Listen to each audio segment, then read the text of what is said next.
જે મહંત સ્વામી પ્રવર્તાવ્યા છે એમાંનું પહેલું હતું આ મુંડાનું છે તે અક્ષર પુરુષોત્તમ માટે. આ વાત આપણે ગઈકાલે બહુ સારી રીતે સમજ્યા અને એ અક્ષર પુરુષોત્તમ માટે મુંડાવ્યું છે એની વાત મહંત સ્વામી મહારાજ આવી રીતે કરતા કે મુંડાવવું એટલે શું. તો આ માટે કહેતા કે મુંડાવવું એટલે નિષ્ઠા અને ઉપાસના.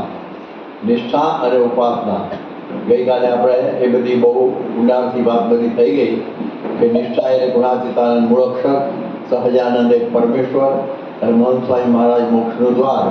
આ આપણી નિષ્ઠા છે. એ જડબે સલાહ નિષ્ઠા આપણી હોવી જોઈએ અને એમાં કોઈ પણ પ્રકારનું સમાધાન કરવાનું નહીં. સમય સ્થળ અનુસાર આપણે બોલવું હોય અથવા એ ઘટે એમ કરવું, પરંતુ આપણી નિષ્ઠા આ દ્રઢ રાખવી એ આપણે ગઈકાલે વાતો થઈ. એટલે એ દૃષ્ટિએ આ પ્રમાણે આ રીતે આ નિષ્ઠાની વાતો શાસ્ત્રી મહારાજના મનમાં કેવી હતી જોરદાર, એક એક વ્યક્તિ પાછળ કેવી રીતે મંડતા. એના જ આપણે ગઈકાલે વાત કરી દોલતરામ કૃપારામ પંડ્યાને પણ બધું 21મું વચનામૃત વંચાવીને પાકું કરાવેલું કે ભાઈ અમે નીકળ્યા છીએ, આના માટે નીકળ્યા છીએ. કારણ કે જેવા પરોક્ષ ભગવાનના જે ભક્તો એનો જેવો મહિમા છે એવો પ્રત્યક્ષ ભગવાન અને પ્રત્યક્ષ ભગવાનના જે સાધુ એનો મહિમા સમજીએ તો જે કલ્યાણનો મુદ્દો હાથ આવ્યો કહેવાય. અને આ વાત આ સમજો તો લાખ વર્ષ પેલે સમજો, આ જન્મે સમજો અથવા અનંત જન્મે સમજો, આ સમજ્યા વગર છૂટકો નથી. તો એ વાત ઉપર એમને બહુ જ તાન હતું. તો એ પ્રકારની વાતો આપણે સાંભળી. તો આ રીતે શાસ્ત્રી મહારાજે આ બધી સ્પષ્ટ વાતો બધાને કરેલી છે અને આ રીતે એ વાત આપણે સાંભળ્યા કે મહંત સ્વામીનું જે એની પર નિરૂપણ કે એટલે આ મુંડાવું એટલે નિષ્ઠા એટલે ઉપાસના. ગઈકાલે બધા લૌકિક દ્રષ્ટાંતો આપ્યા હતા પણ યાદ આવ્યા છે કે બધા જે ન્યૂટનને, થોમસ આલ્વા એડિસન, ગાંધીજીને બધા કેવી રીતે મુંડાવેલું પોતપોતાના ક્ષેત્રમાં આખી જિંદગી સમર્પિત કરી દીધેલી, એવી રીતે એ વાત બનેલી. હવે બીજી વાત આવે છે કે શાસ્ત્રી મહારાજ કહેતા કે અમે તો અક્ષર પુરુષોત્તમના બળદિયા છીએ. અમે તો અક્ષર પુરુષોત્તમના બળદિયા છીએ. હવે આ પ્રમાણેની વાત ઉપર આપણે હવે જોઈશું આજે કે અક્ષર પુરુષોત્તમના માટે આ રીતે શાસ્ત્રીજી મહારાજ વડતાલથી 1962ની સાલની અંદર નીકળેલા અક્ષર પુરુષોત્તમની ઉપાસના માટે અને જોતજોતામાં 5 શિખરબદ્ધ મંદિરો બાંધી દીધા. આખો સત્સંગીઓ પણ વધાર્યા અને વારંવાર એ કહેતા કે અમે તો અક્ષર પુરુષોત્તમના બળદિયા છીએ. એ વખતે મંદિરો બાંધવા માટે પાણા જોઈએ, પથ્થરો નહોતા. એ ખરીદવા નાણાં જોઈએ તો પૈસા નહોતા. એ કામ કરવા માટે માણસો જોઈએ તો માણસ નહોતા. એમને ખવડાવવા માટે દાણા જોઈએ તો દાણા નહોતા. એટલે શાસ્ત્રી મહારાજ કહેતા હું જોડી ઉપર મુસ્તાક રહીને મંદિરો બાંધું છું. તો જોડી ઉપર મુસ્તાક રહીને મંદિરો બાંધતા હતા. તો હવે આ પ્રમાણે શાસ્ત્રી મહારાજ આમ કહેતા કે અમે તો અક્ષર પુરુષોત્તમના બળદિયા છીએ. બળદ એટલે શું? માલિકની અખંડ સેવા કરે. શાસ્ત્રી મહારાજ પણ અક્ષર પુરુષોત્તમની જીવનભર સેવા કરી છે. પગ વળીને બેઠા નથી. અક્ષર પુરુષોત્તમ એમના માટે સર્વસ્વ હતું. એટલે આપણે કોણના બળદિયા છીએ એનો મહિમા સમજવું જોઈએ. સેવક એટલે સેવક કોના છીએ સમજવું. જ્યારે સારંગપુરનું મંદિર થતું હતું અને એ વખતે જૂનાગઢના ગુણાતીતાનંદ સ્વામી મૂળ અક્ષર મૂર્તિ એમના ત્યાગી શિષ્ય પ્રથમ પંક્તિના જેમનું નામ હતું બાલમુકુંદ સ્વામી. એ બાલમુકુંદ સ્વામી સારંગપુર આવેલા અને નારાયણપુર નાવા જતા રસ્તામાં મંદિર આવે એટલે ત્યાં ઊભા રહ્યા અને પછી એ ત્યાં બધા સેવા કરતા સંતોને બધાને ભેગા કર્યા. કોઠારી ત્યાં શંકર ભગત હતા અને બીજા બધાને અને કહ્યું ભાઈ અત્યારે શાસ્ત્રીજી ક્યાં છે? એ તો કે ગુજરાત તરફ છે. તો ભલે તમે આવો, મારી વાત સાંભળો એમ કરીને કહ્યું કે પૂર્વે બધા જે પરમહંસોએ મંદિરો બાંધ્યા અને બહુ ખૂબ સેવા કરી દેહે કરીને આ બધા પથ્થરો ઉપાડવાના અને પછી આ પાયા બધા ખોદવાના અને બધી ઘણી બધી સેવા કરી. પણ દાદા મૂર્તિઓ બેઠી તો બધા અવતારોની મૂર્તિઓ બેઠી બરાબર છે વખતે સમયની અનુકૂળ ગઈકાલે વાત થઈ એ મુજબ. પરંતુ તમારા બહુ મોટા ભાગ્ય છે કે તમને જે સેવા મળી છે. હવે તમે જે સેવા કરો છો એના મંદિર થશે એમાં અક્ષર સહિત પુરુષોત્તમ નારાયણ એમના મુક્તિ સહિત પણ સાથે બિરાજમાન છે. એટલે તમારા બહુ મોટા ભાગ્ય છે. એવો મહિમા સમજીને સેવા કરજો કે કોની સેવા તમે કરો છો. જરા ઘંટાઓ લાવતા નહીં અને આવી રીતે આનંદથી સેવા કરજો. અને શાસ્ત્રીજી આવે ત્યારે મારા યશવામિનારાયણ એમને કહેજો. આ વાત એમણે સમજાવેલી. તો આ બધી જે સેવા છે ને મોટા મોટાઓને દેવતાઓને પણ મળતી નથી, એ આપણને આ મળેલી છે. એક વખતે બ્રહ્મા હરિસાયા અને ભગવાને જો માર્યા હતા બ્રહ્માંડ કારખાનું ચલાવવાનું નથી, આ બધું નથી કરવું, હવે રિટાયર થવા માંગુ, રાજીનામું આપી દઉં છું એમ કરીને મેં તો પેપર આપી દીધું એમને ભગવાનને. ભગવાન સમજાવી કરો સેવા બહુ મોટા પુણ્ય નાના નથી જોઈતી બહુ કરી. એટલે એને એવું હતું કે મારા સિવાય બીજો કોઈ બ્રહ્માંડમાં કોઈ બ્રહ્મા છે જ નહીં, એટલે ભગવાન પાછા આવશે પણ સમજાવવા માટે એમ કરીને પછી એ તો આ પ્રમાણે બેસી ગયા પોતાના બંગલામાં. પણ એને સમજવું જોઈએ ને કે આપણા માટે ભગવાને આપણને સેવા માટે આપણને બહુ લાભ આપ્યો. હવે એ તો ધારે કેવી સેવા કરે હમણાં પછી કહું, પણ આપણને આ સેવાનો લાભ આપ્યો છે એ સમજ્યા નહોતા એટલે આવી વાત ઊભી થઈ ગયેલી. અને પછી તો આ પ્રમાણે બીજે દિવસે એમને જોયું તો બધા બ્રહ્માઓની લાઈન હતી કે ક્યાં જાઓ છો લ્યા, કે એનું બ્રહ્મા છે ને રાજીનામું આપ્યું છે, બીજા બ્રહ્માની જરૂર છે એડવર્ટાઈઝ નીકળી છે એટલે અમે બધા આવ્યા છીએ. પણ કે એકની જરૂર છે આટલા બધા, એ અનંત કોટી બ્રહ્માંડો છે અને અનંત કોટી બ્રહ્માંડો અનંત કોટી બ્રહ્મા છે. ઓહો, એમાં તમે આટલા બધા, એક જે પાસ થઈ જશે એ બહુ ભાગ્યશાળી સમજશે, અમે રાજી થઈશું. એટલે અમને વાત ટાઈમ બગાડો ને એમાં જવું જલ્દી લાઈનમાં ઇન્ટરવ્યૂ આપવા. અને કોઈ તો તરત અડધા ગયા રાજીનામાનું કાગળ ફાડી નાખ્યો, હાજર થઈ ગયા. એટલે આ ભગવાન ધારે તો આવી રીતે કરે. સારંગપુરના મંદિરનું મને યાદ છે કે મેં છગનભાઈ ગગાભીના દર્શન કરેલા. એ છગનભાઈ ગગાભીની વાત સાંભળેલી કે જ્યારે સાસરીમાં સારંગપુરનું મંદિર કરતા હતા ત્યારે બધો ખરડો નોંધાવતા હતા. તો એમને 35 રૂપિયા લખાવ્યા. કેટલા?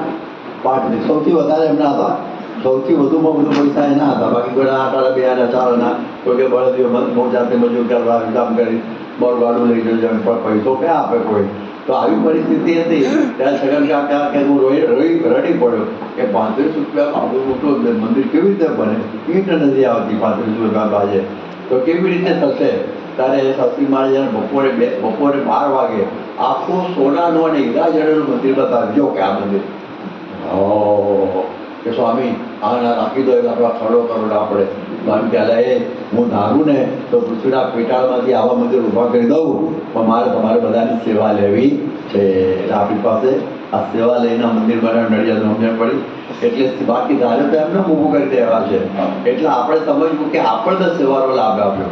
જેમાં અંગ્રેજીમાં કંઈ વી આર ચોઝન વન્સ, આપણે ભગવાનના આ પ્રમાણે ખરેખર આ પસંદ કરાયેલા વ્યક્તિઓ છીએ કે આપણને લાભ આપ્યો. બાકી બસ કેટલા લાઈનમાં ઉભા છે બધા, પણ આપણને લાભ મળી ગયો એટલા માટે ભાગ્ય કહેવાય.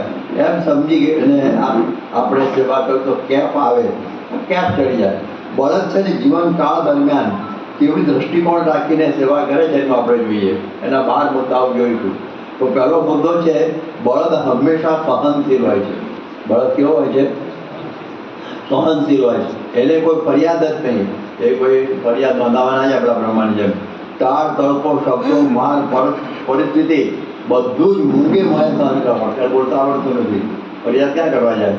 અને શ્રીજી મહારાજના પરમહંસો એ પણ અક્ષરપુરુષો એમના મહારાજના ભળદિયા હતા ને, એમણે પણ આ બધા ત્યાગીઓ વૈરાગીઓના શબ્દો માર બધું સહન કર્યું.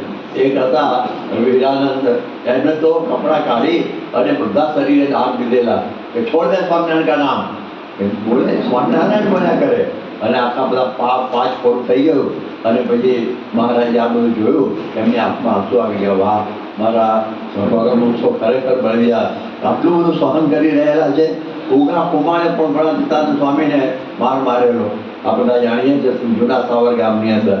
તો એમણે સિંગડું ગામ્યું નથી, એટલે બળદ મારો તો આમ તો ક્યારે પાછો આમ સિંગડું ગામે તો કશું જ કર્યું નથી. ઢોર માર કે છે. બળદ બધા મારતા ને ઢોરને મારતા હોય ને ઢોર માર કહેવાય. લાકડી ઢોરતા હોય છે નહીં બધું બધા પશુઓને આપણે જોયેલું છે. તો આવી રીતે આપણા પરમહંસો ઢોર માર સહન કરતા છતાં એ ઉગા કુમારને છોકરો નહોતો તો છોકરો આપ્યો. બોલો, ભગતજી મહારાજે પણ સહન કરવામાં કાંઈ મણા રાખી નથી. 5 મણની ગુણો બળદિયા ઉપર લાદે એની ઉપર નાખતા, બળદિયાની ઉપર નાખે ને એની ઉપર નાખતા, છતાં કેફથી બોલતા. શું બોલતા? ગુણાતીત ઉપર આ બે કુરબાન છે. બળદિયાને જેમ આરોપ છે ને એવી રીતે શાસ્ત્રી મહારાજ દર્શન કરવા જાય ને મંદિરમાં આરોપ હસતા, લોહીની ધારા પેટ ઉપરથી પેટ પગ સુધી લોહીની ધારા ચાલતી, ધોતિયું ખરડાઈ જાય તો કોઈ પ્રતિકાર કરવાનો નહીં. અને જેમ બળદો જેમ ગાડા ખેંચે ને એમ પથ્થરની લારીઓ શાસ્ત્રી મહારાજ પોતે ખેંચતા. શાસ્ત્રી મહારાજ પોતે ખેંચતા. અને યોગી બાપા માટે તેમ કહેવાય કે ટોલરન્સ ડાયનેમિક યોગીજી મહારાજ. યોગીજી મહારાજ એટલે સહનશીલતાનું બીજું નામ. એમણે જેવું સહન કર્યું છે ને એવું કોઈએ કર્યું નથી. 3:30 વાગે સવારે ઉઠી જાય, રાતના 12 સાડા 12 વાગે સૂવે, ત્યાં સુધી અખંડ સેવા સેવા સેવા અને કથા કીર્તન. મજૂરો માટે રસોઈ કરે, મજૂર એમને જમાડે, ચોકા કરે, કારખાનાની સેવામાં લાગી જાય, મહિનામાં મહેમાનો માટે રસોઈ કરે. કોઈ દિવસ કહેતા એમ કહેતા કે અમારે નખ કાપવા પડ્યા નથી. હરિભક્તોની વાહણ ઉટકી નખ ઘસી ગયેલા હતા, બોલો, વાસણો ઉટકી નખ ઘસાઈ ગયેલા હતા. એવી એ સેવા કરતા, એવી પ્રકારે આ પ્રકારની સેવા કરે. અને સાથે એમના એક મંડળધારી સંત હતા જેનું નામ હતું વિજ્ઞાન દાસ. ભયંકર હતા. એનો માર ખાવાનો અને એ બધું સહન કરવાનું. મજૂરો એમના ગુસ્સે થાય એમના ઉપર. યોગી બાપા ઉપર ગુસ્સે થવાનું કરે હોય નહીં, પણ હોય પાછા તો પણ સહન કરી લે. અને ગુરુ મારે તો ખસી ના જાય, એટલે કે આપણે ગુરુ મારો તો અમે ખમીએ, રાજી થાય ને ગુરુ. બળદને જેમ મારે ને એવી રીતે એ વિજ્ઞાન દાસ યોગી બાપાને મજૂર હતા. જબરજસ્ત. કહેતા ને કે મેં 44 વર્ષ સુધી ટોકણી ખમી છે, ધોકા ખાધા છે, એવું બોલ્યા છે સ્વામી એમની વાત તુલસી ગીતામાં વાંચો તો. આવી પ્રકારે યોગી મહારાજ બધું સહન કરેલું છે. અને કોઈ દી એમ ના થાય કે આજે બળદ એમ ના કહે કે મારું માથું દુખે છે, આજે હળે નહીં જોડો નહીં, એવું બોલે નહીં. એમાં જો કુંડલીઓ બળદ આવ્યા હોય ને તો તો કપ કાઢી નાખે ખેડૂતો, એને પહેલાંને જરામ પરેશાન કરી દે. તો પ્રમુખ સ્વામી મહારાજના વખતમાં અને સાતીમાના વખતમાં પ્રમુખ સ્વામી મહારાજે પણ બહુ સેવા કરી. અટલાદરાનું મંદિરનું પાયા શરૂ થયા ત્યાંથી શિખર સુધી બધી જ સેવા, કડિયાની, મજૂરની બધી એમણે કરેલી. એ વખતે પેલી હતી ને આપણે શું કહેવાય, ચક્કી કરવાની હતી ચૂનાની, આપણે બધી પ્રસાદીને રાખી છે અટલાદરામાં. તો એ પથ્થર મોટો એ બધી એમાં પણ એમને કરવાનું. એમાં પણ એમનું આખું શરીર કાળું પડી ગયેલું અને ડાઘા પડી ગયેલા. સતીમાની કૃપાથી બધા જતા નાક ઉપર ઘણા વર્ષો સુધી એમને જોયેલો. તો એવી પ્રકારનું એમનું હતું. આવા રીતના શાસ્ત્રી મહારાજ બધું સહન કરવાનું. હવે તો પોતે બહુ મોટા સંત એ વખતે તો સંસ્થાના ધણી શાસ્ત્રી મહારાજે કરેલા, પ્રમુખ બનાવેલા. એક વખતે અટલાદરાની અંદર આપણા મથુરભાઈ, મકનભાઈ અને એક બીજા હરિભક્ત હતા દાયજી કહી, એમને જમવાનું હતું. એટલે સાહેબ પ્રમુખ સાહેબ લાવ તો જમાડું ત્યાં ચોકા આગળ બેહાડ્યા અને અંદર બસી કરી 5 થોડાની ટોકરી લઈને આવ્યા કે દરેકને ડબ્બે આપીએ આપણે. અને રસોઈ ઓળખે કે ગયા સાધુ ક્યાં લઈ જાઓ છો, પાછા લઈ ગયેલા. હા પેલા મથુરભાઈને તો બધા સાંભળી લેવા કહેવાય કોઈ પૂરા પડી દીધા. એ તો ગાળો બોલવાનું શરૂ કરતા સાથમાં થોડું નાખે બોલવાની. એ બિચારાને ખબર ના હોય એમ કરી મારી દીધું. પણ એને ગુસ્સે ન થાય. એને કીધું વખત છે, આ તો ધણી છે સંસારના, તું તો નોકર છે 2 પૈસાનો અને એમની આવું બોલે છે. તો આવી પ્રકારે બધું સહન કરી લેતા આવા પ્રકારના સ્વામી. સુવર્ણ તુલા વખત પણ ગેરસમજથી પોતે એમને ખૂબ બધા કટાળા વચન કહેલા. સસ્તીમાની સુવર્ણ તુલા વખતે ગેરસમજ થઈ ગયેલી કે આ ધારણના આવ્યો અને સસ્તીમાએ કહ્યું કે હવે હું તુલામાં સોના સાથે નહીં બેસું. પહેલાં લોકો એમ સમજતા હતા કે સાસુમાં સીધા સોના સાથે બેસવાના હતા. સાસુમાના મનમાં નહોતું, પણ એમણે થયું કે આને માં ના પાડી એટલે આવું હશે. પછી બહુ પકડાયા, પણ કશું બોલ્યા નહીં. આ સહન કરવું એ એમ કહેતા કે આ બધા મોટાની ભક્તો છે, એમની આગળ તો હું કંઈ નથી, એટલે આપણે જરા પણ ગુસ્સે થવાય નહીં. એક વખતે આ બધું આપણામાંથી એક મંડળ જુદું પડેલું 1966માં બધા. અને એ વખતે અમુક ગામો પણ એના પક્ષમાં ગયેલા, આ બધા જાણો છે બધા. અને એ વખતે સરદાર ગઢની અંદર પ્રતિષ્ઠા હતી અને ત્યાં બધા થોડા એમના પક્ષવાળા હતા કે દબાણ થવાનો સંભવ લાગતો હતો. એટલે ટ્રસ્ટીઓ યોગી બાપાને કહ્યું કે આપણે ત્યાં પ્રતિષ્ઠા માટે હમણાં જવાની જરૂર નથી તમારે. એટલે સ્વામી કહે સારું. અને ત્યાં તો બધા હરિભક્તો છે ને સીધા યોગી બાપાને ચોટ્યા. યોગી બાપા કે હા આવીશું અમે, તમે પ્રમુખ સ્વામી જરા મળી લો, કહી દો હતા. તો પ્રમુખ સ્વામી કહ્યું ભલે બાપાની પ્રેમથી ગોઠવી દઈએ કાર્યક્રમ. અને કાર્યક્રમ ગોઠવાઈ ગયો, પ્રતિષ્ઠા થઈ ગઈ અને સ્વામી નીકળી ગયા. પછી એ લોકો કોકેલા વિરુદ્ધ પથરા ટ્રસ્ટીઓની મોટર ઉપર ફેંકેલા કંઈક થોડા. એટલે કંઈ નુકસાન નહોતું થયું, કંઈક બાઈક મોટરને કંઈક છૂટ થયું હશે બસ. અને આ લોકો ગુસ્સે થઈ ગયા. ના પાડી દે કોણે આ પ્રોગ્રામ ગોઠવ્યો, આ ગોઠવ્યો કોણે થયું ને આવું. અને પછી મિટિંગ થઈ શાસ્ત્રીમાં રોડામાં ગોંડલમાં. અને એ વખતે ગુણવંતરાણી પણ બેઠેલા. ગુણવંતરાણીના એટલા માટે કહું છું કે ગુણવંતરાણીને જ્યારે યોગી બાપાએ કહ્યું હતું ને પેલા શું કહેવાય સરદારગઢના હરિભક્તોને કે અમે આવીશું અને પ્રભુ સ્વામી મળી લો, એ ગુણવંતરાણી સાંભળેલું એને એ વખતે. અને એ પણ હતા. અને એ વખત મોટા મોટા ટ્રસ્ટીઓ બેઠેલા, મોટા સ્વામી બેઠેલા, યોગી બાપા પ્રમુખ સાહેબ બેઠેલા. પછી જે બધા પ્રોગ્રામ થવા માંડ્યા, કોણે પ્રોગ્રામ ગોઠવ્યો. યોગી બાપા તો બોલ્યા હું તો કાંઈ જાણતો નથી, આપણું પ્રમુખ સ્વામી ગોઠવ્યું. મારો પ્રમુખભાઈનો ક્યાં ગોઠવ્યો તો એમણે જ પણ આવું બોલ્યા અને એ વખતે બોલવાનું તો કે હવે હું તો હાજર હતો પણ આ સ્વામી જોયું આવું થયું. હવે જોઈએ કે સ્વામી શું જવાબ આપે છે. તો પ્રમુખ સ્વામી તરત જ બોલ્યા તમારી ભૂલ થઈ ગઈ અને મને માફ કરો અને આવું ફરીથી નહીં થાય. પહેલાં એ પછી તો પ્રમુખ સાહેબે કેટલું કહેવાનું હોય ને, બહુ ના કહેવાય ને કે આવું શું થવાય નહીં, તમારે તેનું ધ્યાન રાખવું જોઈએ, સારું કેટલું. પણ એમ ના કહ્યું કે યોગી બાપાએ કહ્યું મને મેં કર્યું તેવું. આ બહુ અઘરું છે, બહુ અઘરું છે કે મારે હું ક્યાં ગોઠવું, તમે કહ્યું એટલે મેં ગોઠવું એમ કહી દઈએ ને આપણો તો. પણ એ નહીં એવું. આનું આમ કહેવાય આ સહન કરવાનું, અવાજ જ નહીં બીજો. પ્રમુખ સ્વામી બન્યા એ જ દિવસે એના વસર ઉટકી નાખ્યા, બધા જાણીએ છીએ. સંસ્થાના પ્રમુખ હોવા છતાં પણ અલગ ઓળો નહીં. આ બોચાસન લઈ જોજો, સ્વામી ત્યાં પેલા બે બાંકડા જે છે પહેલાં માળે એ ભેગા કરીને હોઈ જતા હતા, બે ભેગા કરીને. અને બહુ બધી ગરમી થાય તો એક ટ્રેક્ટર હતું એની અંદર પડ્યા છે. આપણી સંસ્થામાં બે ટ્રેક્ટર હતા, એક ત્યાં બોચાસન અને માને એક અસર ગઢડામાં, બીજું તો કંઈ વાહન હતું નહીં, બીજા ગાડા જેવા તેવા, અને બીજું કંઈ જ નહીં. તો એની ઉપર સૂઈ જાય. પછી એક વખતે ત્યાં આગળ રોજિંદીની અંદર સ્વામી તેની ઉપર સૂઈ ગયેલા, શું કહેવાય, ગાડામાં, આપણે કેશવ પટેલના ડેલામાં. બહુ ગરમી હતી, મચ્છર બધું, એમાં બારે મચ્છરો કરડે આમ તો. અને અત્યારે અને ત્યાં આગળ છે ને સ્વામી ગઢડામાં જીવનદાસ સાથે વાતો કરતાં કરતાં રીતિના ઢગલા ઉપર સૂઈ જતા આખી રાત. અને 1966ની શ્રાવણ સુધી એકાદશીના દિવસે તો મને યાદ છે કે આ પ્રમાણે પ્રમુખ સ્વામી મહારાજ અમારી ભેગા જ હતા. અને ત્યાં વેકરાવાળી ભૂમિ હતી જાગા સ્વામીના ઓરડાની સામે અને એમના બધા મંદિરની સામે. આખી રાત એમાં કાકરાવાળી ભૂમિમાં હોઈ ગયેલા અમારી સાથે. યોગી બાપાનું માન બધું મળેલું એટલે તો એમના રૂમમાં હોઈ ગયેલા. આવી પરિસ્થિતિમાં એમણે બધું સહન કર્યું છે. કહેવાનો અર્થ એ છે કે બધું જ એમણે સહન કર્યું છે, જરા પણ એવો અવાજ નહીં. ઘણી તમે જુઓ કે જ્યારે શાસ્ત્રી માનો શતાબ્દી મહોત્સવ આપણે શીખવાડા હતા 1965ની અંદર થયેલો અટલાદરાની અંદર, અને એ વખતે સ્વામીના માથે જ બધી સેવા હતી, બધા ડિપાર્ટમેન્ટની, હેડ ઓફ ધી ડિપાર્ટમેન્ટની, હેડ ઓફ ધી સભ્યો એ પોતે જ હતા. એટલે બધું જ એમને સંભાળવાનું. એટલે બપોરના 2 વાગે 3 વાગે જમવાનો ટાઈમ જ. મોટા સ્વામી કે ભાઈ તું આવી જા જલ્દી, પછી તું જમીશ. પણ ક્યાંથી અવાય જલ્દી? માંડ 1 વાગે કે 1:30 વાગે આવવાનું થાય, બાકી તો 2:30 વાગે આવી દે. અને આપણે ત્યાં સમય જો કરતો રસોડાની આજુબાજુ જ ફરતા હોઈએ કે ક્યારે ખોલો દરવાજો ઘૂસી અંદર. તો આ સ્વામીની વાત જ આવી, જેમ બળદને છે ને નીરે ત્યારે ખાય, એ કે પાછો રસોડા આગળ જઈને બેસી ના જાય પલાઠી પાડી, નીરે ત્યારે ખાય. અને જે આપે તે ખાય, જે આપે તે ખાય. એ બધા બળદને બધા પેટ્રોલ ગાયા મેં ડાળ કરવા જોયું, આપે એટલું ખાય, બીજા ધર્યું એટલું. અને સ્વામીશ્રી કોઈ દિવસ એમ ન કહે કે આજે તો મારા માટે અમુક વાનગી બનાવજો. ખારું તીખું મોડું જેવું એ બધું મહારાજને સંભાળીને ખાઈ લેવાનું, પૂછવાનું જ નહીં. જેમ અંગ્રેજીમાં કહે છે બેગર સર્વ નો ચોઈસ. જેમ પેલો ભિખારી હોય અને કોઈ કે કંઈ માગવા ગયો અને કઢી આપી છે ટાણીને, ત્યારે કોઈ જ્યાં બાજરા ગરમ કરીને આપો અને આપીએ જરા ગરમવાળી આવે છે, આ રોટલા ખાઈ લે જે હોય. એટલે આ વાત સમજવાની. બળદને છે ને ઊંઘ, આળસ, કંટાળો કશું જ નહીં, એવી રીતનું હોય. રાતના 2 વાગે જોડો તો તૈયાર. સ્વામીશ્રીનું વિચરણ પણ અમે આટલા 45 વર્ષમાં જોયું છે, રાત દિવસ જોયા નથી. બપોરે સવારના 7:30 નીકળે, 2 વાગે જમવાનું થાય.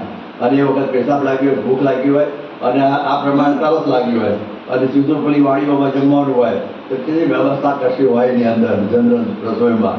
પણ કોઈ દિવસ ઉકાળો કર્યો નથી. જેમ તેમ ચલાવી લીધેલું છે.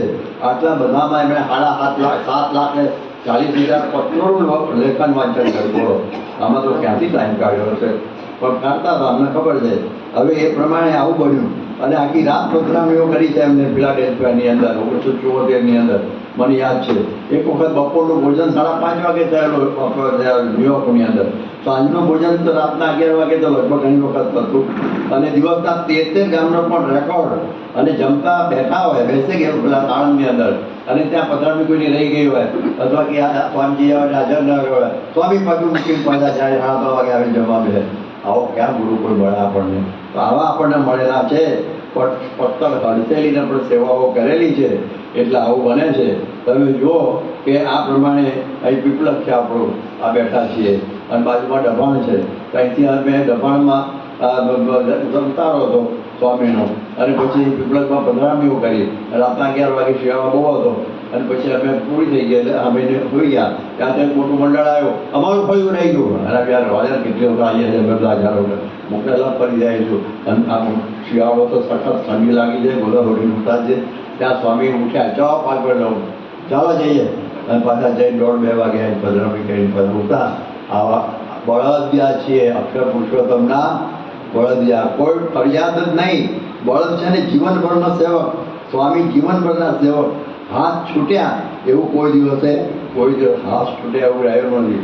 ઉતારા ક્યાં આગળ? બળદો ક્યાં ઉતારો હોય ભાઈઓ? ગમાણમાં. બળદનો ઉતારો કે 5 સ્ટાર હોટલ બનાવે ગમાણમાં જ હોય. એવી રીતે આપણા બધા જોઈએ પરમહંસોના ઉતારા છે. આપણા પરમહંસો એને મહારાજે કહ્યું તમારે ભિક્ષા માગીને ખાવાનું. ભિક્ષા એટલે ખબર પડી? પેલા જેમ બ્રાહ્મણો નીકળે છે ને, એકમાં ઘી હોય, ગોળ હોય, ચોખા હોય, એની જોડીમાં એકમાં લોટ હોય, એ ભિક્ષા જુદી. આ તો બેઠી ભિક્ષા લેવાની. દરેકને કે દાળ ભાત રોટલી શાક જે કંઈ હોય ને ભિખારી કહેવાય. શું કહેવાય? નામ અત્યારે તો બોલાતા નથી અમુક કોકના, પણ ભિખારી કહેવાય. તો ભિખારી જેવું કહેવાય. આવી જ ભિક્ષા લેવાની. એમાં 3 પેલા દરબારીએ હોય, કોઈ છોકરાને પાછું પૂછું જોઈને પાછી વળી જાય, હાથ ધોયા પાછું આમ કરતી હોય. અને વળી પાછું તમે જો ડુંગળી હોય, લસણ હોય, ટુકડો છોકરાએ અડધો ખાધો ખેંચી લીધો એટલે એ હોય અંદર. આ રસોઈ પછી શું કરે? દરેક ગામમાં પહેલાં તળાવ હતા, દરેક ગામમાં જૂની પદ્ધતિમાં. તો બધું જઈને ડબોળી સાફ કરવાનું. કૂતરું પણ સૂંઘેલી કીડી પણ ચડે નહીં એવું નિસર્ગ થાય ત્યારે એક કાચલી ભરીને ખાવાનું બાપા દિવસ બેકો કર. આ બળદિયાનું વાત કહેવાય ને, બળદિયાના પાછળ બળદ છોકરા આમામ કરે, બાળકો કંઈ કરવાનું નહીં. એવી રીતે સહન કરી લેવાનું આપણા પરમહંસોએ. તો આપણે જોઈએ ને ઉતારા ક્યાં આગળ? જાત નીચે. પછી કોઈ જગ્યાએ પેલા દુકાનમાં જતા રહે, દુકાનવાળા પાટિયા પર ઊભી રહે, એમને પડ્યા રહે. એવી પ્રકારના બધા ઉતારા હતા. તો આપણા એવા આપણે જોઈએ, આપણી ગુરુ પરંપરાએ પણ આવું જ કરેલું છે. પ્રભુ સ્વામીનો પણ પોતાનો કોઈ જતો ઓરડો થયેલો નહીં. જનરલમાં સૂઈ જતા. યોગી બાપા સાથે અમે વર્ષોથી સભા મંડળ પડ્યા રહેતા. મને વર્ષોથી યાદ આવે છે. એક જ સભા મંડળમાં અમે બધા સૂઈ જતા. રાત્રે ગામડે હોઈએ, પડ્યા રહ્યા મંદિરની અંદર બધા એક સાથે 25 જણા. યોગી બાપાને, પ્રમુખ સ્વામીને, મોટા સ્વામીને બધાએ પડ્યા હોય ને કોઈ. અને પાછા એ વખત તો પેલા ગામો નહીં, શું કહેવાય, જ્યોતિ ગામ નહીં, એટલે લાઇટ ના હોય, એટલે પંખો ના હોય, નળ ના હોય, જાજરું ના હોય, કશું જ ના હોય વ્યવસ્થા. તપી જતું હોય બધું. આમ પંખા નાખ્યા આમાં બધા. મોટા સ્વામીના માટે કોઈ કારણ કે મોટી પર ચાલુ થયેલા ને મોટા સ્વામી આવતા ભાઈ, તો એમના માટે સ્વામીએ કહ્યું કે અમને જરા એક ખાટલો આપો એમને, એકલાને, બીજા કોઈને નહીં. અને એમને પછી દરેક પંખો પણ છોકરાઓ નાખે. છોકરાઓ એક ગોઠવ્યા હોય, પંખો નાખે અને બપોર જમીન બધા પંખો નાખવાનું થાય. અને એ વખત ઊંઘ બહુ આવે એટલે નીચે સુઈ જાય ને. પ્રમુખ સ્વામી, સંત સ્વામી, યોગી બાપા નીચે સુઈ જાય એટલે વાંધો ના જોડું વાગવાનું થઈ જાય. પણ મોટા સ્વામી એક વખત શું ગયા હતા, પછી પલંગમાં ખોટલાનું ભાવ પંખો નાખવો પડે. એક છોકરાને જોડું આવ્યું ને, પડ્યો મોટા સ્વામીના ઉપર, મોટા સ્વામી બોટાદ આવે ત્યારે પડે મોકલ્યો તો આપણે બધા ઉઠી ગયા. બધા જોઈ તમારું ઊભી થઈ જાય. આવું બધું થતું. એક વખત તમે ત્યાં આગળ હતા તો આપણે શું કહેવાય, ત્યાં આગળ અમે હતા, ત્યાં આગળ ખેડ બ્રહ્મામાં. અને એમાં તો મારું માટલું ફાટ્યું. અમે 3 વાગે હતા અને કોઈ પંચાયતની ઓરડી હતી, એમાં ઉતારે ક્યાં હતા એ વખત પ્રમુખ સ્વામી પોતે. અને બધું પાણી થઈ ગયું કે હરકું કરતાં 4 વાગે કે ચલો બીજા 2 ગામ જવાના બાકી. આવી બધી આવી પ્રકારે સ્વામી ટ્રેક્ટરમાં, ટ્રોલીમાં, બળદગાડામાં બધી આ રીતે જ્યાં જગ્યા મળી ત્યાં બધી રીતે પડ્યા રહેલા હતા. એટલા માટે કે સેવક સુખ ચાહે માન ભિખારી, નવ દુહી દૂધ ચહત એથી પ્રાણી. સેવકને માનની ઈચ્છા રહે અને પેલું કહે છે ને, અને સુખની ઈચ્છા રાખે. અને ભિખારી હમણાં મેં કહ્યું ને માનની ઈચ્છા રાખે, એનો કોઈ અર્થ નથી. આપણા ગુરુએ પણ આ સમય જોયો નથી. હવે આપણે મહંત સ્વામી ઘણી વખત વાત કરતા કે એગ્રીકલ્ચર કોલેજમાં એ ભણતા. એટલે એગ્રીકલ્ચર કોલેજમાં થોડી પ્રેક્ટિકલમાં ખેતી પણ શીખવાડે, વાવવાનું આ તે બધું એ બધું શીખવાડે. એટલે આના માટે બળદ પણ હોય. એટલે કોલેજના જ બળદ હોય, કોલેજના પોતાના જ બળદ માલિકીના. એટલે બળદો ટેવી ગયેલા. રોજ બધા છોકરાઓની બેચ આવે ને એ પ્રમાણે થાય. પછી 5 વાગે ને સાંજના એટલે બેલ વાગે એટલે ક્લાસ પૂરો થઈ જાય ને. બેલ વાગે ને એટલે બળદ એક ડગલું આગળ ના ચાલો, પીરિયડ પૂરો. સમજી જાય કે બેલ વાગે છોકરાઓ ભાગે છે, એક ડગલું તો ગમે એમ કરતો થશે નહીં, પીરિયડ પૂરો થઈ ગયો છે. એવી રીતે આપણે એગ્રીકલ્ચર કોલેજના બળદ નહીં બનવાનું.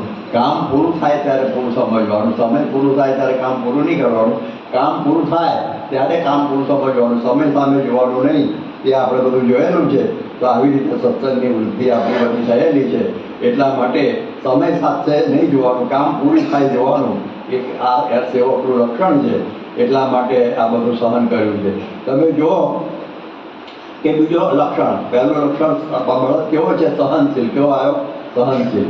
હવે બીજું લક્ષણ છે એ છે બળદનું કોઈનું જોવાનું નહીં. કોઈનું જોવાનું નહીં. એટલે આ બધું કહે છે કે કોઈનું જોવાનું નહીં એટલે શું? કે ગમે તે કરતો હોય એનું જોઈ લેવાનું. બરાબર. આગે સહનશીલતાની એક વાત પણ ભૂલી ગયો. કે છે ને અંગ્રેજીમાં નો પેઇન નો ગેઇન. તમે કંઈક સહન કરો તો જ કંઈક પામો. જેમ પહેલાંના સમયમાં ઝાડમાં બધા ગાડા જોડે ને બધા દોડાવે. જે પહેલો નંબર આવે ને એ બળદ અને ગોળ અને ઘી પીવડાવે. એટલે પેલો તોડી નાખે, ચોકડા તોડી નાખે પહેલો નંબર લાવવા માટે. કારણ કે પછી એને ગોળ આપે, ખવડાવે. એટલે યોગી બાપા કહેતા કે ગુરુ એમને ટોક્યા તો અમે વધ્યા. સહન જ કરવાનું. હવે બળદને કોઈનું જોવાનું નહીં. ખેડૂત થાકે ને પછી ખેડતા થાકે, 1-1.5 કલાક થાય ને એટલે થાક લાગે ને. એટલે બળદ તો ત્યાં ખેતરમાં જ ઊભો રાખ્યો હોય અને ત્યાં આપણા ઝાડ નીચે એ ઓકલી લઈને ઓકલી પીવે પેલો ખેડૂતમાં. બળદ જોવે ખરો પેલો મળવા મને ઊભો રાખે ને ઓકલી પીને મારો થાપ ઉતારે છે અને મને કશું આપતો નથી. એટલા માટે બીડી પીવડાવતો નથી. તો બળદ જુએ છતાં એમને એમ ના થાય કે આમ કેમ થાય. 2 બળદ હોય, બીજો કામ કરે છે કે એનું નહીં જોવાનું, મારે મારું કામ કરવાનું. એવી પ્રકારનો હોય. એટલે ફરજ આવી છે. તો આપણે પણ આ શીખવાનું છે. સત્સંગીઓએ કાર્ય કરતા હોય કે આપણે માન છોડીને સેવા કરવી. આપણે કંઈ પ્રશ્ન પટેલા મળ્યા નથી, પણ અક્ષર પુરુષોત્તમના પડેલા છે. તો બાપો કહેવાની જરૂર નહીં. એટલા માટે મેં આટલી બધી સેવા કરી, મારી કોઈ કદર નહીં. બળદ કાંઈ કદરનું સર્ટિફિકેટ લેવા ગયો કોઈ બળદ? હા, એને કંઈ નહીં હોય. અમે એક વખતે ત્યાં આગળ ગોંડલ સારંગપુર હતા અને આપણા બધા ઢોર છે ને ત્યાંની હરીફાઈ થાય ને બીજે ત્યાં ભોપાલમાં, બીજે તે ચંદીગઢમાં તો નંબર 1 આવે બધા. અને બધા ગાય ને બળદ ને બધા, અને પછી દૂધમાં અને બીજા ત્રીજામાં પછી એના સર્ટિફિકેટ આપણે એના બેસ્ટના આપણે નંબર 1 આપણો આવ્યો. થોડા એના પછી પેલા બધા આવે. એટલે એ બળદને તો કંઈ ખબર ના હોય, પણ બધા એની સાથે સંતો જે ફરતા હોય ને લઈને આવે કે જો બાપા આ સર્ટિફિકેટ થાય કે તમને કે ના અમને નહીં, બળદને મળે. કારણ કે આ ગાયને મળ્યા, ભેંસને મળ્યા. એને ખબર છે કે એને હું ખબર તો અમે લઈને આવ્યા છીએ. તો જો એને કદર પડી જ ના આવે મારી કદર છે કે ના થાય. તો આપણને તો આવું બધું હોય. 1985ના સમયમાં સભામાં થયેલી, અહીં તો બધા જૂના જરા જતા રહ્યા છે, બધાને ખબર હશે કે એ વખતે સ્વામી એ ત્યાં આગળ સભામાં એવું બોલેલા કે મેં તો ખાલી ખુરશી સોંપાડી છે, તમને બધાને કરોડ દંડોત કરું તો પણ ઓછા છે. સ્વયંસેવકોને સ્વામી એવું બોલેલા. તો આપણને ખ્યાલ આવે કે કેવું બધું આ વખતે સ્વામીને કેટલું સ્વયંસેવકો ઉપર માન છે કે આખો સુવર્ણ મહોત્સવ ઉજવ્યો અમદાવાદમાં. ન ભૂતો ને ભવિષ્યથી 1 લાખ સ્વયંસેવકો. અને કેવો ભવ્ય ઉત્સવ થયો કે તો જે તમે બધામાં મોટા ભાગના તમે હાજર હશો તો બધાએ જોયું હશે કે આવો સમય તો કોઈ દળો કોઈને આવું કદર કોઈએ પોતાના સેવકોની કરી હોય તો મહંત સ્વામી પહેલવેલી આવી કદર આવી કરી. અદ્ભુત કદર. અને આપણે એમને તો ઈચ્છા કોઈની નહોતી, પરંતુ એમણે બધાએ કર્યું. તો આપણે મને એવું આપણને લાગે તો તમે જુઓ કે આવી પ્રકારનું એમનું આ જીવન. પછી બળદ છે ને 7 સમેલીઓ હોય. બળદ હોય છે 7 સમેલીઓ હોય. કેવો હોય કે ગમે ત્યાં જોડાય, હળની અંદર પણ જોડાય, ગાડે પણ જોડાય, કોષે પણ જોડાય, ખળામાં પણ જોડાય, ચૂનાની ચક્કીએ જોડાય, અરે ઘાણીએ પણ જોડાય, ઘંટીએ જોડાય, એકો હોય છે એક બળદવાળો એમાં પણ જોડાય. એ 7 8 થઈ ગયા હતો. તો આવા 7 સમેલિયા બળદ કહેવાય છે. એટલા માટે ગુણાતીતાનંદ સ્વામી પણ 7 સમેલિયા હતા. માતાની સેવા કરતા, રસોઈ કરતા, કારખાના કરતા, કીર્તન ગાતા, કથા કરતા, બધામાં ગુણાતીતાનંદ સ્વામી તૈયાર અને તૈયાર. તો આ પ્રકારની ભગતજી મહારાજ પણ 7 સમેલિયા. દરજી તો હતા, વળણની પણ સેવા કરેલી, ભંગીની પણ સેવા કરેલી, કૂતરું પાડેલું, અનેક પ્રકારની સેવા એમણે કરેલી. શાસ્ત્રી મહારાજ, યોગીજી મહારાજ અને પ્રમુખ સ્વામી અને મહંત સ્વામી એ લોકોએ ખાલી ગાદી શોભાડી નથી, બધાએ સેવાઓ કરેલી છે. નાની મોટી જે સેવા છે એમાં લાગી ગયેલા છે. આપણને બધાને ખૂબ અનુભવ છે. શાસ્ત્રી મહારાજ પણ બધા પાણા ઉપાડતા સેવા કરતા. એવી પ્રકારે આપણે બધાને ખ્યાલ છે. આપણે જોઈએ કે આ પ્રમાણે યોગી મહારાજ એમના મેં વાત કરી દીધી, પ્રમુખ સ્વામી મહારાજની પણ વાત કરી દીધી. મહંત સ્વામી મહારાજ સાથે અમે બધાએ મુંબઈમાં અને બીજા 14 વર્ષ સુધી હારે વાસો ઉઠ્યા છે અમે. મહંત સ્વામીની સત્સંગ વડીલ આપણે પ્રગટ ગુરુ હરિ એ પણ આપણને બધું યાદ આવે છે. તો આ પ્રમાણે આ રીતે આપણી પરંપરાએ સેવા જ કરેલી છે. એટલે બધી જ પ્રકારની સેવાઓમાં એવી રીતે રહેતા. અમારા પૂજ્ય ડૉક્ટર સ્વામી, કોઠારી સ્વામી, ત્યાગવલ્લભ સ્વામી, અમે બધા દાદરની અંદર વાતો કરતા. ત્યાગવલ્લભ સ્વામી તો રસોઈ પણ ખાલી કરતા, પણ આ બધી જ સેવામાં બધા ચોંટી પડેલા હતા. હવે ચોથું લક્ષણ આવે છે કે બળદ કેવો હોય કે માલિકની મરજીને જાણે. કેવો હોય? માલિકની મરજી જાણે. એટલે એકવાર શ્રીજી મહારાજે સભામાં કહ્યું ગઢડામાં કે અત્યારે વરસાદ શું કહેવાય તડકો બધું બહુ છે, માટે સાંજની સભા છે ને આપણે લક્ષ્મીવાડીએ રાખીએ. બધા તો બહુ સરસ, બહુ ફાઇન. મને કે ઊભા થઈ ગયા બધા. પણ એ વખતે મિયાજી અને રતનજી હતા, એમણે સાંભળીને શું કર્યું, ત્યાં જમી લીધું સવારે 12-11 વાગે, અને પછી એ ગાડું લીધું દરબારમાંથી, અને પછી બધા પૂંગળ એટલે કે પાટોળા લઈ લીધા, અને પછી ઝાડુ ને બધું લઈ અને લક્ષ્મીવાડીએ ગયા. બધું સાફસૂફ કરી દીધું, પાણી છાંટી દીધું, મહારાજ માટે ગાદી કહેવા નથી દીધા, બધાના માટે પાતળા પાથરી દીધા. અને પછી સાંજે સ્વામી મહારાજ આવ્યા, બધું તૈયાર, ફર્સ્ટ ક્લાસ.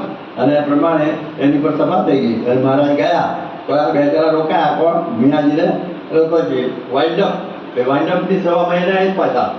આપણા તો પાર્ટી જુદી આવે છે, પણ આપણે એની જ. અને બધું સાફસૂફ બધું ઉપાડી અને પાછા લઈ ગયા. મહારાજ કીધું આ ઘરધણી આવે, મોડા આવ્યા, આ ઘરધણી આવ્યા. મરજી જાણી ગયેલા કે મહારાજને સભા ત્યાં કરવી છે, તો આપણા બધું પહેલાંથી વ્યવસ્થા કરી દઈએ. તો આ પ્રકારે મરજી જાણીને આ બધી સેવાઓ કરતા. ગુણાત્યાન સ્વામીની વાતમાં બધા જાણો છો, મારી હાટીનામાં કથા કરતા આમાં આવી દ્રષ્ટિ ગઈ કે આમાં બહુ ફૂંકાય છે, બધા ફૂંકાય મહારાજ સ્વામી.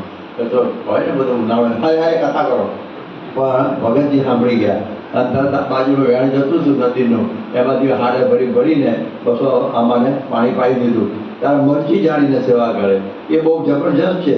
જેમ ગોપીઓ છે, એમને મહારાજ આવે ત્યારે કૃષ્ણ ભગવાનને લેવા માટે અક્રૂર આવેલા, ત્યારે નક્કી કરેલું કે આપણે જવા દેવા નથી, આપણે આમ રોકીશું, આપણે એમના રથની આડા હોઈ જઈશું, કોઈક રથ ઉપર ચડી જઈશું અને નહીં જવા દઈએ. આ બધા સંકલ્પ પણ પ્રોગ્રામ કરેલા. અને પછી જ્યારે આવીને ઊભી રહી બધું કરવા પ્રોગ્રામમાં પ્રમાણે, અને કૃષ્ણ ભગવાનની આંખ સામું જોયું. શું જોયું? આંખ સામું જોયું. અને એમાં ખબર પડી ગઈ કે હવે એમને અહીં રહેવાની ઈચ્છા નથી. કૃષ્ણ ભગવાનની અહીં આગળ ગોકુળમાં રહેવાની હવે ઈચ્છા નથી. એટલે આપણે હવે વચ્ચે કંઈ વિઘ્ન કરવાની જરૂર નહીં. એટલે બીનીઓ અને આંખ છેટે જઈને ઊભી રહ્યો, એવો બધો શબ્દો વાપર્યા છે. એટલે બી ગઈ અને દૂર ઊભી રહી ગઈ, મરજી જાણી લીધી. 1955માં યોગીજી મહારાજને વહેલા આફ્રિકા જવાનું, અને એ વખતે આપણા બાલમુકુંદ સ્વામી એમને સેવામાં રાખેલા હતા. અને બીજા બે સંતોના ગુરુ જેવા હતા. એટલે એ પ્રમાણે એમની સેવામાં રાખેલા. અને કહ્યું કે તમારે અમારી સેવામાં આવવાનું છે. નક્કી થઈ ગયેલું. મારા પાસપોર્ટ થઈ ગયો, વિઝા બધું થઈ ગયું. વિઝા તો પોતાની જરૂર નહોતી, પણ એમની ટિકિટ થઈ ગયેલું હતું. અને પછી સ્વામીના મંદિરોના દર્શન કરતાં બોચાસણમાં આવ્યા. અને બાલમુકુંદ સ્વામી છે ને, એ વખતે આપણા નાના અક્ષર સ્વામી બહુધા ગામના, અમુક છગન ભગત એમનું નામ, અને વડતાલમાં થતું થાય, પછી સાસરીમાં ભેગા આવેલા. એને નહીં પૂછી કે તમે વડતાલ મારો તો લાખ ભરો, રાજ્યના અહીંયા આવો તો કરોડ ગણો. એટલે પછી વડતાલથી આવી ગયેલા. અને એ સાસરીમાં સાથે રહેતા. બહુ ખરેખરા ભક્તરાજ હતા અને બહુ ભજનીય હતા. અને છેલ્લી અવસ્થામાં હતા માંદગીમાં સખત. અને એ વખત બાલમુકુંદ સ્વામીની સેવામાં રાખેલા એમને, અને બહુ અદભુત સેવા કરતા. અને પછી સ્વામી યોગી બાપા ત્યાં આગળ આવ્યા અને કોઈ અક્ષર સ્વામી તમારી સેવા બાલમુકુંદ સ્વામી કરી છે, બરાબર છે, પણ અમારે એમને આફ્રિકા લઈ જવાના છે, માટે રજા આપો, અમે બીજો સેવક ગોઠવી દઈશું. શું કે બીજો સેવક ગોઠવી દઈશું. એ વખતે અક્ષર સ્વામી કે બોલી ક્યારે એક શબ્દ ખાલી બોલ્યા કે સ્વામી આના જેવો નહીં મળે. તો સમજાવ્યું સેવકે ભગવાન આના જેવો મારી મરજી જાણીને મારી વિધિ પ્રમાણે હું જાજુ કરી જવું તો કે બોલે નહીં, આ તે નહીં, કે આના જેવો સેવક નહીં મળે. અને પછી એટલું બોલતા તો રડી પડ્યા. હવે પ્રભુ વિજુ બાપા મૂંઝાયા તો શું કરું? આ શાસ્ત્રી મહારાજના સેવક જ્યારે આ શું કહેવાય સાધુ, અને આ મારે એને આફ્રિકાને લઈ જવાના, આનું આ છે, એટલે વચ્ચે મૂંઝાય ને. એટલે એમણે કંઈ નહીં કર્યું. આમ છે ને, આમ મૂંઝવણ દયા હમણાં ચહેરે એને આમ જોયું, કોની સામે? બાલમુકુંદ સ્વામી સામે. આમ થાય એક સેકન્ડની અંદર બાલમુકુંદ સ્વામી હું રોકાઈ ગયું છું. શું કહે છે? હું રોકાઈ ગયું છું. આ વાત આપણે બોલી જઈએ એટલી સહેલી નથી હો. એક સેકન્ડમાં માની આમ લઈ લીધું અને આ પ્રમાણે તો હું સ્વામી રોકાઈ ગયું. આપણી સામે આમ જોયું તો આપણે આમ જોઈએ. અરે તમને મરજી જાણી ગયા. શું થઈ ગયું? મરજી જાણી ગયા. અને પછી તો એમને ખૂબ સેવા કરી. જરા પણ મોડત નહીં.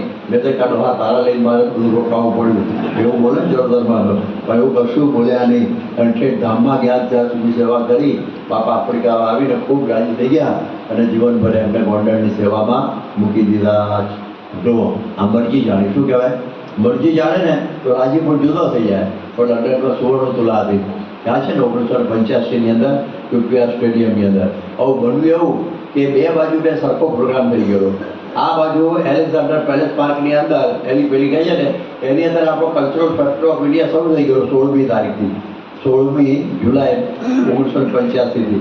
આપણે એના પહેલાં 16 તુલા કરી લેવાની હતી પણ મેદાન મળ્યું ત્યારે પેલો સોફ્ટવેર શરૂ થયો પછી મળ્યું. વિશ્વએ મળ્યું 4 કલાક પછી. અને આ બાજુ ધમધમાટ પેલો શરૂ થઈ ગયો. લાખો બધા જોનારા બધા આવે. મોટો 8 એકર ભવ્ય ભારત ઊભું કરેલું. હવે એમાં તો સ્વયંસેવકો જોઈએ ને. અહીંના જેવા 1,80,000 ક્યાં હતા? આપણે સોરી 80,000 હતા ને પ્રમુખ સ્વામી વખતે. તો લંડનમાં ક્યાં 80,000 ભગવા જેવા? થોડા જ હરિભક્તો હતા એ વખતે. એટલે સ્વયંસેવકો એમાં ઓછા હોય. એટલે સ્વામી શું કરવું હવે? તો એક સભા કરી અને સ્વયંસેવકો નાની એક સભા. અને થયું કે આમાં સારો બેઠેલા બીજા બધા સેવામાં હતા. બાકીના બધા ભેગા કર્યા અને કહ્યું તમારે ત્યાં આગળ 16 તુલાના કાર્યક્રમમાં કોઈ આવવાનું નથી. અહીંયા આગળ રહીને જ તમારે આ બધી સેવા કરવાની છે. બધાએ જય બોલાવી દીધી. સહજાનભાઈ મહારાજને જ્યાં મરજી જાણી રાજીપાથી જય બોલાવી. અને સ્વામી તુલામાં બેઠેલા અને 20,000 માણસો આજુબાજુ વરસાદ વરસાઈ વરસાદ નહીં ભવ્યતા અને દિવ્યતાવાળો સમયો અને એટલો બધો જબરજસ્ત. પણ સ્વામીના પલ્લામાં બેઠા બેઠા એમને એ વિચાર આવતા કે મારા સ્વયંસેવકો મારી આજ્ઞાથી ત્યાં રોકાઈ ગયા બિચારા. જ્યાં મહંત સ્વામી કહેતા હતા હું અબુધાબીની આરતી ઉતારતો હતો. આરતી ઉતારતી વખત મને સ્વયંસેવકો કાર્યકરો યાદ આવતા હતા. ખબર છે ને બધું? આરતી ઉતારતી વખતે એ વખત યાદ આવતા હતા. અને પ્રતિષ્ઠાના આગી રાતે મારે એમને પત્ર લખીને આપવો છે. રાત્રે જાગીને પત્ર લખ્યો. જો આપણી એક જ પરંપરા સરખી આવે છે કે એને આપણા માટે કેટલું બધું માન છે. કેટલું આપણી રુચિ પ્રમાણે કામ કરનાર કાર્યકર હોય કે સ્વયંસેવક હોય હરિભગત હોય એના માટે કેટલો ભાવ છે એ આના ઉપરથી આપણને ખબર પડે. તો જો એમના માટે કોઈ જુદી 16 તુલા નાની કરેલી પણ એટલી સરસ થયેલી એ પણ અમને યાદ છે. તો આવા બધા દાખલો થયો. જ્યારે અમેરિકાની અંદર જ્યારે કલ્ચરલ ફેસ્ટિવલ ઓફ ઇન્ડિયા કરવાનો હતો ને એ વખતે એ લોકોનો અનુભવ નહોતો બહુ. લંડનવાળા તો બહુ નીવડેલી મેન્ટેનન્સ પાર્ટી હતી. એટલે એ લોકો 1 મહિના પહેલાં ગયા અમેરિકા અને આખું ગોઠવણી કરી દીધી અને સમય શરૂ થાય પહેલાં તો નીકળી ગયા. આ બધા જાણો છો કે નોકરીનો સમય હોય. તમે જો નોકરી સમયસર પાછા ના આવો તો પછી જતી રહે અને લંડનમાં ગયેલી ફરી આવે નહીં. ઉપાધિના પાર નહીં. તો 1 મહિનો રજા લઈ અને આ સેવામાં ગયા. 1 મહિનો માલવા માટે ન ગયા. મહિનાનો સમય હતો ચાલો ફરી આવીએ બધું પણ સેવા માટે. આનું નામ કહેવાય BS એક પરિવાર. આવા દાખલાઓ આપણને ખબર છે. પછી આપ જોવા કે બળદ છે ને સીધો ઘેર આવ્યો. એને પછી એડ્રેસની જરૂર નહીં. એને પછી ગૂગલની કંઈ જરૂર નહીં. એ સીધો ઘેર આવી જાય. એની આ વફાદારી હોય છે. તો ઘેર સીધો આવે એટલે શું? આપણે પણ યાદ રાખવાનું કે આપણે પણ સત્સંગી છીએ. સુખ દુઃખ તો આવવાના પણ સીધા ઘેર આવવાનું એટલે બીજે ન જવાય. દોરા ધાગા માણા બાદરિયા અને બધું શીખો એટલે શું કહેવાય વીટીઓ પહેરવાનું ઘણા ભણવાથી એમાં ચડાય જ નહીં. નિષ્ઠા એક જ રાખવાની. એટલા માટે ઘર બદલવું નહીં. શું કહે છે? જેમ બળદ ઘર બદલતો નથી એમાં આપણે ઘર બદલા નિષ્ઠા બદલવી નહીં. આ લક્ષણ એનું આવ્યું એટલે આ પ્રકારનું ચોથું લક્ષણ થયું. બાકીના હજી છે. બાકીના હજી આપણા આગળ હજી આવતીકાલ પણ છે. એમાં આપણે આગળ આ બધા લક્ષણોને આગળ ચલાવીશું. અત્યારે કથામાં આપણે વિરામ કરીએ છીએ. સ્વામિનારાયણ ભગવાનની